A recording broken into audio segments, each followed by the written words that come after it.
रामायण की शूर्पणखा के बारे में 10 रोचक बातें आप नहीं जानते हैं। आज आप जानकर हैरान हो जाओगे। तो दोस्तों, वाल्मीकि रामायण, रामचरितमानस, रामचंद्रिका, साकेत, संत पंचवटी आदि ग्रंथों में शूर्पणखा के बारे में जानकारी मिलती है।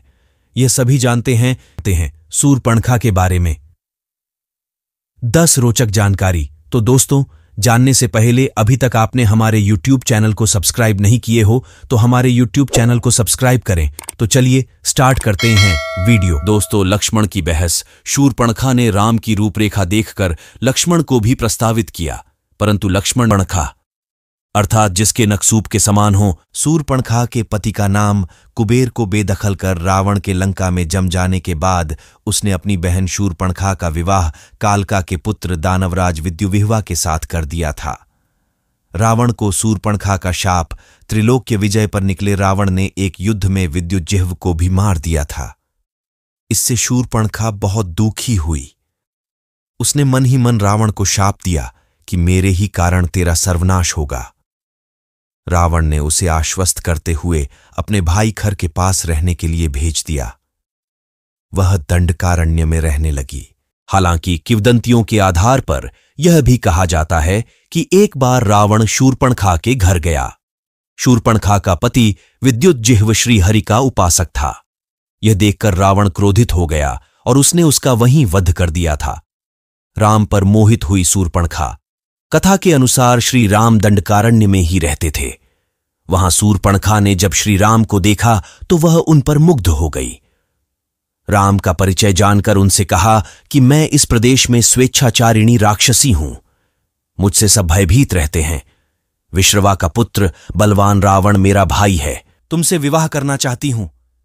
यह सुनकर श्रीराम मुस्कुराए और बोले कि उनका विवाह हो चुका है तथा उनका छोटा भाई लक्ष्मण अविवाहित है, अतः वह उसके पास जाए। लक्ष्मण ने काटी थी नाक।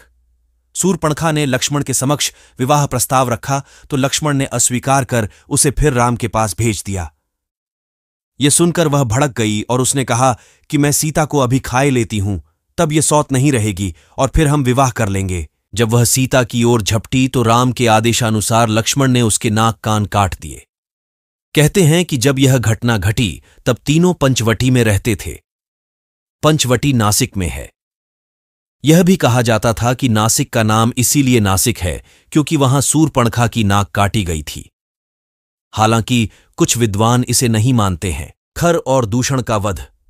अब की कटी नाक के साथ शूर्पणखा अपने भाई खर और दूषण के पास गई। दोनों ने अपनी सेना सहित हमला किया।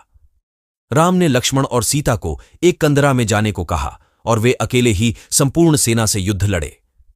अंत में उन्होंने खर और दूषण का उनकी सेना सहित वध कर दिया। मुन्नी और गंधर्व भी यह युद्ध देखने गए थे। दूषण, त्रिशिरा तथा अनेक राक्षसों के मारे जाने पर खर स्वयं राम से युद्ध करने गया और वह भी मारा गया। राम ने खर, दूषण, त्रिशिरा तथा 14,000 राक्षसों को मार डाला। रावण की सभा में शूर्पणखा। पंचवटी में लक्ष्मण से अपमानित शूर्पणखा ने अपने भाई रावण से अपनी व्यथा सुनाई और उसके कान भरते कहा, सीता अत्यंत सुंदर है और वह तुम्हारी पत्नी बनने के सर्वथा योग्य है। तब रावण ने अपनी बहन के अपमान का बदला लेने के लिए अपने मामा मारीच के साथ मिलकर सीता अपहरण की योजना रची। शूर्पणखा का मारण राम और लक्ष्मण द्वारा किया गया, जिससे उसके भाइयों खर और दूषण ने राम के खिलाफ सेना ली। प्रेरणा का कारक शूर्पणखा का अपमान और उसका प्रेरणा कारक बनने के बाद रामायण में महायुद्ध की घटनाओं का कारक बनी। स्त्री शक्ति का प्रतिनिधित्व। शूर्पणखा की कथा महिलाओं की शक्ति और उनके अधिकार के प्रति समझ को प्रतिष्ठित करती है, जो उसके किरदार को एक शक्तिशाली और प्रेरणादायक चरित्र के रूप में उजागर करती है। शूर्पणखा के ज्ञान चक्षु खुले। जब शूर्पणखा की लक्ष्मण जी नाक कान काट दिए तो शूर्पणखा के ज्ञान चक्षु खुल गए और उसे भान हो गया कि वह कौन है। तब उसने प्रभु के कार्य को पूरा करने के लिए उनकी सहायिका बनकर प्रभु के हाथ से खर व दूषण, रावण, कुंभकर्ण, मेघनाद आदि निशाचरों को मरवा दिया और प्रभु प्राप्ति की उचित प्रक्रिया अपनाने के लिए पुष्कर जी में चली गई और जल में खड़ी होकर भगवान शिव का ध्यान करने लगी। हालांकि यह भी कहा जाता है कि रावण का वध होने के बाद शूर्पणखा दैत्य गुरु शुक्राचार्य के पास चली गई थी और जंगल में उनके आश्रम में रहने लगी थी। श्री कृष्ण की पत्नियों ऐसी किंवदंती है कि शिव आराधना के बाद भगवान शिव ने शूर्पणखा को दर्शन देकर वर प्रदान किया कि 28वें द्वापर युग में जब श्री राम कृष्ण अवतार लेंगे तब कुब्जा के रूप में तुम्हें कृष्ण से पति सुख की प्राप्ति होगी। तब श्री कृष्ण तुम्हारी कुबड़ ठीक करके वही नयनतारा अप्सरा का मनमोहक रूप प्रदान करेंगे। तो दोस्तों, आशा करते हैं ये वीडियो आपको अच्छा लगी होगी। धन्यवाद।